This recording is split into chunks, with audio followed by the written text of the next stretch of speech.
Hey guys, it's Olivie Blake, and this is me not writing. So I don't think I'll be at this very long. I'm not particularly in the mood to talk, and I didn't have a whole lot of questions this week. But I did get someone who sent me an ask about how they're feeling. Well, they're basically feeling fat right now, or feeling like they've gained weight and that they don't, recognize their body when they look at themselves in the mirror, and it's just sort of this like, self-hate situation. And I did answer this on Tumblr with a little bit more, with hopefully more useful takeaways. I mean, there's a lot I could say about the social programming that goes into making women feel like because they're fat, they have no value. That is just, it's absurd to begin with. But, there's kind of two things at play there. We can either deal with the larger idea of fat shaming and fat phobia that seems to be particularly hard on women because women are just like literally not supposed to take up more space than men think we ought to. But I'm not going to focus on that. I'm particularly unwell right now, kind of bound to happen. I already live a fairly cyclical existence, but unlike the cyclicality of my moods, the world is kind of on a steady downward progression, which means it's really hard to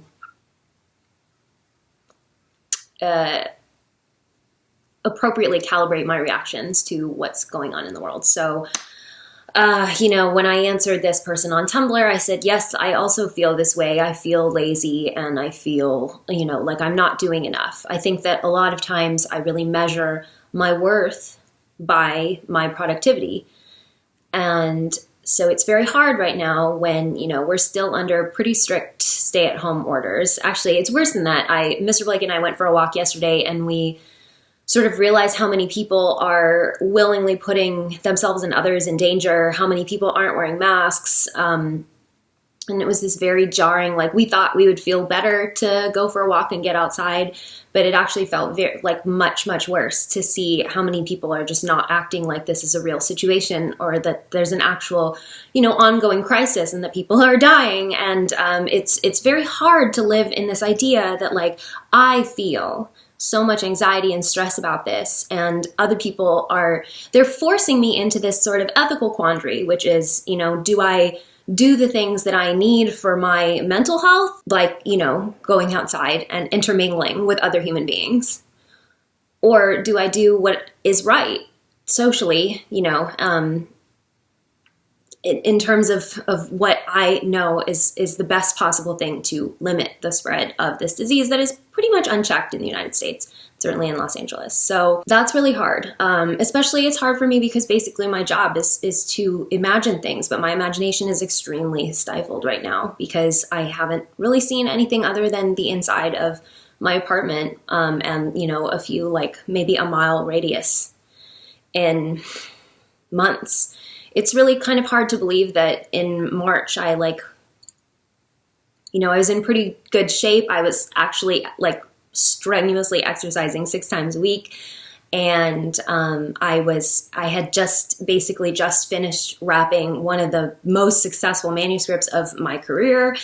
I was feeling really good about things, and then the world shut down. And I think we all had that immediate stage of just like, oh my gosh, this is all so bad. And it was sort of like an acute stress reaction. And I think now we're moving into more of a chronic stress reaction where it's like a little bit harder to, there is no end in sight. I mean, especially in the United States, because a lot of this hinges on who wins the election in November, whether people are going to start to change their behaviors or not.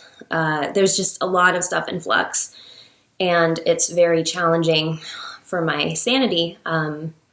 Where did I start with this? Yeah, I feel super lazy and I don't feel blocked. I write things.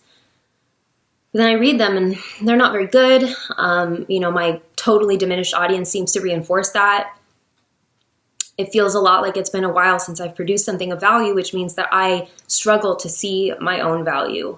And, when it comes to body image, or also like earlier, I was talking about maskne, just all this stuff that's like, things are just a little bit worse all the way around. I've been having a lot of trouble focusing also, so I have basically silenced all of my apps on my phone, all my social media apps from like 8 to 4, the hours that I'm working, because, you know, in like a weird moment of distraction, I'll open Twitter and then I'll see some terrible political news, and then that's it. And then my concentration is shot. And then it's just, I just feel so bad about the world. During my last therapy session, I was telling my therapist that I don't really believe that we're going to make it to the end of the year. That's a little bit of my crazy talking.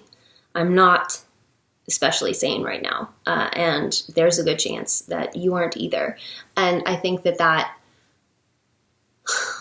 can manifest in a lot of different ways. You know, depression is like it's a weird thing. Anxiety is a weird thing. Stress, it can make your entire body react negatively. For like in pregnancy, they say that a mother with depression is more dangerous to the child's brain development than like drinking alcohol or doing drugs. Like that's how much this type of stress can actually impede your bodily functions. A lot of this stuff, you can't blame yourself. I know that you want to, because who else can you blame? There's no solution to be found in blaming the people who are actually to blame, because that's just frustrating, because we just live in a world that isn't fair. Just fundamentally is not fair. And, you know, and I've been kind of thinking, what do I want to say about this? What do I want to do about this? I want to have a solution, but I don't. I mean, to this asker specifically, exercise, the kind that you would, you know, lose weight or you know, build muscle or whatever, maybe whatever kind of exercise you were doing before that you can't now. Like my gym is not open, so I can't do a lot of the things I used to do. That sort of pushing your body to its limits, that is what exercise is doing. You know, burning calories is pushing your body.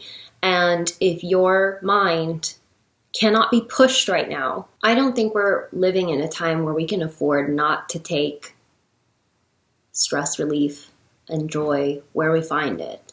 You know, if you eat a good meal and you enjoy it, you're going to have to do something about the guilt that follows, if there is any. You have to nourish yourself, and you have to do it in a different way than you would have done it before. You know, we're informed to an almost detrimental degree. Not that I think we should be oblivious to what's going on, but I think that there is a time and a place, and you don't want to catch your mind off guard. You know, you have to do what you can to be as stable as possible, which means you have to allow yourself to enjoy things without feeling guilty. You have to allow yourself to accept the fact that your body is changing, maybe to reflect what you need to give yourself. I know that it might seem like your body is the only thing that you can control right now, but depriving yourself is not going to make things better. And you hating yourself is certainly not going to make things better either. You hating yourself is not going to do anything for the world. And, you know, I like to think that if we are here to do something, to contribute to something, even if all we are little tiny pieces of some mass ecosystem, we are all bringing something to it. By necessity, that's how nature works. So what are you bringing to the world? And it can't be, your answer just can't be self-hate. It just can't.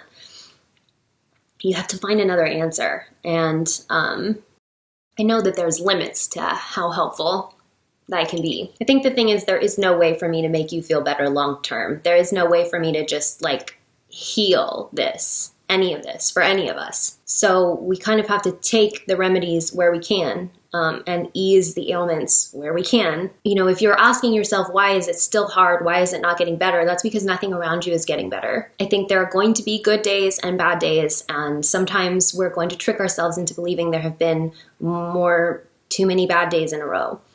But definitely right now, I would encourage you to rely less on social media in terms of the like larger scale, like stage of social media, celebrities and influencers and people you don't actually talk to on a regular basis, like people who aren't actually your friends. I think that I mean, I really think of social media as just like a stage, and most people are sitting in the audience watching this thing play out, and it can make you feel even lonelier. It can make you feel like maybe you're the only person in the audience and everyone else is on the stage. But actually, we're all in that audience. I don't know if that metaphor is going to work. But, you know, the idea that watching other people's lives might make you feel lonelier and exacerbate that pain is like quite real. I think right now what you need to do is try to find comfort in actual relationships, people you can be your authentic self with, a way for you to be your authentic self, which might be some form of, you know, creativity or self-expression. I think you have to honor your feelings, and maybe that involves changing your behavior, or maybe it just involves changing how you look at your behavior. Kind of depends on who you are and what comforts you. So I don't want to go on for too long. I have some other questions that I think I might try and get to next week.